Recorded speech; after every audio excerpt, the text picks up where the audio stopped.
Assalamu alaikum YouTube family. Today we are going to discuss about stress management during CSS preparation और आज हम ये भी discuss करेंगे कि how to support and cope up with anxiety, जो कि CSS प्रिपरेशन के दौरान ऑब्वियसली हर एस्पिरेंट इस किस्म की स्ट्रेस से और एंग्जाइटी से गुजरता है, गो थ्रू होता है।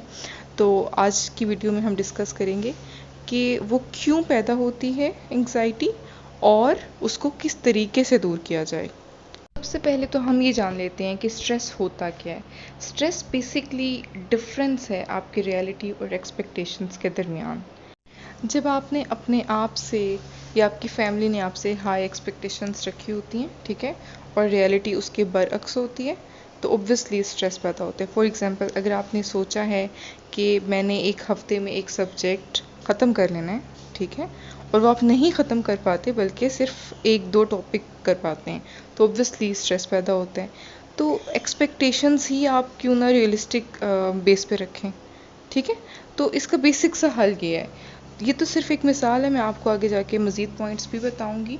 और क्या होता है कि आपकी रियलिटी और एक्सपेक्टेशंस के दरमियान जो गैप है वो जैसे जैसे बढ़ता जाता है, स्ट्रेस मज़ीद बद से बदतर होता जाता है।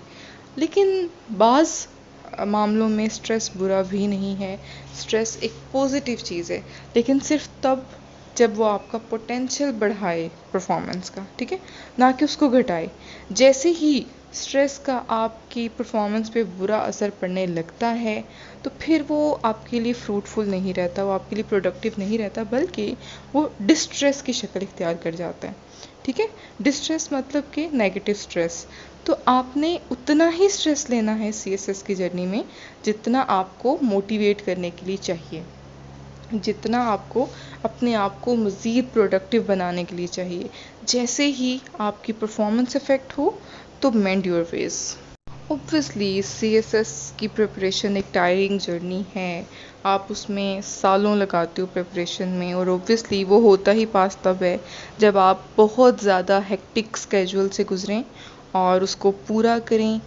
बहुत कुछ आपको इस जर्नी में सेक्रीफाइस भी करना पड़ता है। आपको अपनी फैमिली लाइफ लिमिट करनी पड़ती है, आपको दोस्तों से थोड़ा सा फासला इख्तियार करना पड़ता है, आपको फैमिली फंक्शंस छोड़ने पड़ते हैं। ये सब सेक्रीफाइसेस के बावजूद सिर्फ और सिर्फ 2% कैंडिडेट्स पास हो पाते हैं, ये सब मराहिल से गुजरने के बावजूद भी। तो आई कैन टोटली अंडरस्टैंड कि बहुत ज़्यादा टायरिंग जर्नी है। इसीलिए ज़रूरी है कि CSS एस्पिरेंट्स ये जानें कि स्ट्रेस मैनेजमेंट स्किल्स क्या होनी चाहिए ड्यूरिंग CSS प्रिपरेशन, सही है, ताकि ये जो स्ट्रेस है वो उन पे हावी ना हो, बल्कि वो बज़ाते खुद स्ट्रेस पर हावी हो जाएं और उसको मैनेज कर सकें। अब बात करते हैं कि कॉजेज़ क्या क्या हो सकते हैं स्ट्रेस की। स्ट्रेस क्यों पैदा होता है या एंग्जाइटी क्यों पैदा होती है प्रिपरेशन के दौरान। फॉर एग्जांपल, आपने फैमिली और स्टडी के दरमियान जो टाइम देना है, ठीक है, आप उसमें बैलेंस नहीं कर पाते। ऐसा भी नहीं है कि अब स्टडी के दौरान आपने फैमिली को बिल्कुल भी नहीं देखना या फ्रेंड से बात तक नहीं करनी, गुनाह वाली बात है ये, ऐसा बिल्कुल भी नहीं है। आप एक स्केड्यूल बनाएं, आप उस पर पूरा उतरें, और जैसे ही आप अपने स्केड्यूल पे पूरा उतरें उसके बाद आप फैमिली के साथ भी बैठें। आप फ्रेंड्स के साथ अगर घूम फिर नहीं सकते तो ऑब्वियसली आप फ़ोन कर लें या उनसे बात कर लें, क्योंकि थोड़ा सा माइंड रिलैक्स हो जाता है। अगर आप 24 घंटे पढ़ते ही रहेंगे तो obviously it will create anxiety. फिर स्ट्रेस की दीगर वजूहात देख लेते हैं। उसमें ऑब्वियसली ये आ जाता है कि अगर मौसम बहुत ज़्यादा गर्म है या बहुत ज़्यादा सर्द है, ये भी एक ऑब्वियसली फैक्टर है।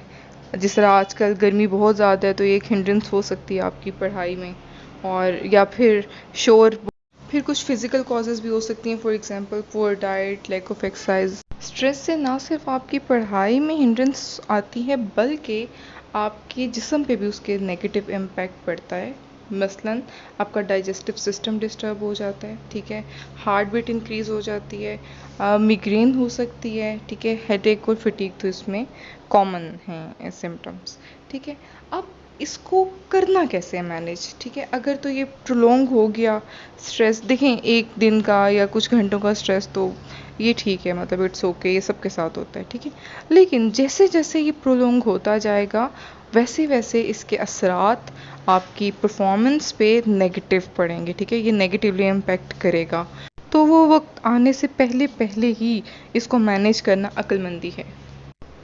फर्स्ट और फॉरमोस्ट पॉइंट ये है मैनेजमेंट स्किल्स में कि सबसे पहले आप अपना पोटेंशियल जानिए कि क्या वाकई आपके अंदर सीएसएस को करने का पोटेंशियल है या नहीं है, यानी कि आपकी पर्सनालिटी सूटेबल है सीएसएस के लिए या नहीं। क्योंकि देखें, इट्स ऑल अबाउट स्टेमिना। ठीक है, वो स्टेमिना पढ़ने का भी हो सकता है और वो स्टेमिना स्ट्रेस को झेलने का भी हो सकता है। ठीक है, तो इसके लिए आप किसी से मशवरा कर लें, किसी मेंटोर से मशवरा कर लें, उसको अपनी सारी रूटीन बता दें, किसी एकेडमी चले जाएं, जिस तरह से वहाँ पे आपको पता है गाइडेंस देने के लिए टीचर्स बैठे होते हैं। ठीक है, उनसे आप डिस्कस कर लें, या किसी दोस्त से, ठीक है, या कोई सीएसपी आपको जानने वाला है तो उससे आप डिस्कस कर लें। ठीक है, सबसे पहले तो ये जानिए कि are you suitable for this journey और not. Then once you decide कि आपने सीएसएस करना है, देन फिर घर और पढ़ाई, यानी कि फैमिली और पढ़ाई के दरमियान आपने मुताबिकत रखनी है। ठीक है, ऐसा नहीं है कि एक चीज़ आपने छोड़ देनी है और दूसरी आपने पकड़ लेनी है। मतलब स्ट्रेस तो फिर दोनों सूरतों में है। ठीक है, मुसलसल पढ़ेंगे तब भी है, और मुसलसल फैमिली को टाइम देंगे, पढ़ेंगे नहीं तब भी स्ट्रेस है। ठीक है, तो आप बैलेंस करना सीखिए। ठीक है, और इस दौरान जो भी ये घर में नचाकियाँ, और हर एक ज़ाहिर घर में होता है कुछ ना कुछ ऊंच नीच। ठीक है, जो भी फैमिली पॉलिटिक्स ये वो, इन सब चीज़ों से दूर रहें, नेगेटिविटी से अपने आप को दूर कर लें। अगर कोई आपके घर में कोई ऐसा मौजूद है जो आपको लेट डाउन करता है या आपको डीमोटिवेट करता है, तो उसकी बात ही ना सुने। ठीक है, बस एक कान से सुने, दूसरे कान से निकाल दें, असर लेने की ज़रूरत नहीं है। ठीक है, बस कीप गोइंग। सबसे पहले खुद जानें, खुद देखें, खुद अपने जज बनें कि आप कर सकते हैं। अगर आपको लगता है कर सकते हैं, तो अपनी जो काविशें हैं, ठीक है, उसको मैच करें जो रिक्वायरमेंट्स हैं सीएसएस की उसके साथ। ठीक है, और फिर इंशाल्लाह रिज़ल्ट जो है फ्रूटफुल ही होगा। देन फिर फाइनेंशियल मसाइल जो हैं वो भी अहमियत के हामिल हैं। ज़ाहिर सी बात है, जब आप सीएसएस की तैयारी कर रहे होते हैं तो आप अभी बिल्कुल कोई प्रोफेशनल लेवल पे तो नहीं होते कि आप बहुत अच्छा कमा रहे हों, लेकिन पैसे तो आपको चाहिए बुक्स के लिए। अगर आप इवैल्यूएशन कराते हैं किसी टीचर से, या आपने कोई एकेडमी ज्वाइन करनी है तब भी, ठीक है, डिफरेंट चीज़ों के लिए आपको पैसे चाहिए होते हैं इस जर्नी में। तो इसका सिंपल सा हल ये है कि आप मैनेज करना सीखें। ठीक है, फॉर एग्ज़ाम्पल, अगर आपके पास इतनी रकम है कि आप ये सब चीज़ें मैनेज कर सकते हैं तो वेल एंड गुड, नहीं तो फिर साथ में कुछ घंटे आप अर्निंग के लिए भी निकाल लें। ठीक है, लेकिन जॉब ऐसी करें जिसमें कम से कम घंटे लगें और आप पढ़ाई पे ज़्यादा से ज़्यादा तवज्जो दे सकें। ठीक है, मतलब मैनेज आपने करना। फोर्थ पॉइंट है, यू शुडंट स्मोक। ठीक है, ये एक क्लीशे सी बात है कि आप स्ट्रेस भगाने के लिए स्मोकिंग का सहारा लेते हैं, तो ये अप्रोच गलत है। क्योंकि स्मोकिंग आपके स्ट्रेस को बढ़ाती है, कम नहीं करती। देन आपको मॉर्निंग वॉक पे ज़रूर जाना चाहिए, आपका थोड़ा माइंड फ्रेश हो जाएगा और साथ ही साथ आपका स्टेमिना भी बिल्डअप होगा चीज़ों को ज़्यादा रिटेन करने के लिए। आपकी मेमोरी अच्छी होगी। ठीक है, आपकी सेहत तो अच्छी होगी ही होगी, लेकिन साथ में आपकी मेमोरी पे भी बहुत अच्छा असर पड़ेगा। क्रक्स ये है इस वीडियो का कि सीएसएस एस्पिरेंट्स को ज़रूर पता होने चाहिए टेक्निक्स कि किस तरह से स्ट्रेस को मैनेज करना है। ठीक है, ताकि वो अपने गोल को जारी रख सकें, यानी कि सीएसएस की जर्नी में कोई रुकावट ना आए। और ज़ाहिर है रुकावट नहीं आएगी तो इंशाल्लाह कामयाबी उनका मुकद्दर होगी। इंशाल्लाह। Kindly like my video if you like it and don't forget to subscribe my channel. दुआओं में याद रखिएगा। अल्लाह हाफिज़।